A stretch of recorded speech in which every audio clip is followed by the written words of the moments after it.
Let's talk about the White House, a symbol of American democracy, now facing its most extravagant makeover yet. President Trump, never one for subtlety, has decided the White House needs a 90,000-square-foot ballroom. This isn't a minor redecoration, it's a full-scale transformation replacing the entire East Wing with a space fit for a royal gala. The official reason? Tents on the South Lawn are apparently too undignified for world leaders. But let's be honest, this is less about soggy canapes and more about leaving a gold-plated legacy. The project is bold, grandiose, and, to many, completely tone-deaf. The White House, once a place for solemn statecraft and humble traditions, is now getting a dedicated party palace. It's a move that says less leader of the free world and more event planner with an unlimited budget. In the end, this isn't about the nation. It's about one man's taste for spectacle. Enter Congressman Eric Swalwell, who's had enough of the Trumpian glitz. He's declared that no Democrat should run for president in 2028 without pledging to demolish the Trump ballroom on day one. Suddenly, the Democratic primary has a new litmus test. Not healthcare, not climate change, but demolition. Swalwell's demand turns architecture into a campaign issue, a bold, if slightly unhinged, political move. Now candidates must choose embrace the wrecking ball and risk looking petty, or refuse, and seem soft on Trump's legacy. The symbolism is powerful. The ballroom stands for Trump, and its destruction stands for total opposition. This isn't just about a building, it's about erasing the past, one marble column at a time.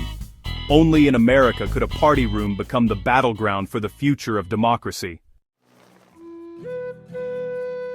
So, what does $250 million buy you in presidential party space? The Trump ballroom promises soaring ceilings, gold leaf, and seating for 650, funded by Trump and select donors. Supporters call it a patriotic upgrade, projecting American prestige. Critics see a monument to ego, built while many Americans struggle. The ballroom is a perfect metaphor for this era: spectacle over substance, image over service. The idea that the White House's biggest problem is a lack of party space is, frankly, bizarre. In the end, it's less about serving the public and more about who gets to cut the ribbon at the most lavish event in history. The real legacy? A building that says more about its builder than the country it represents.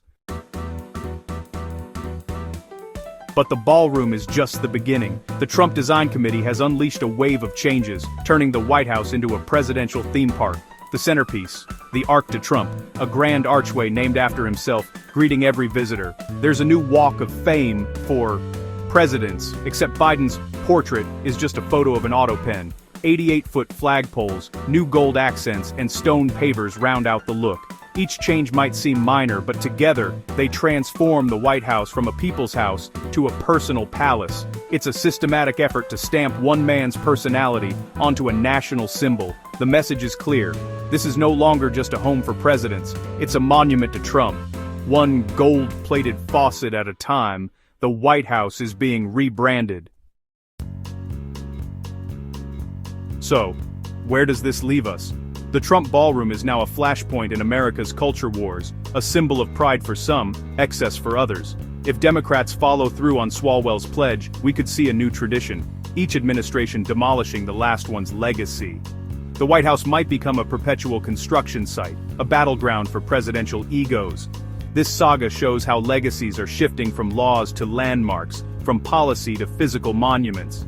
The fate of the ballroom will reveal whether America values permanence or reinvention. Will it stand as a testament to a unique era, or be reduced to rubble as a new president takes over?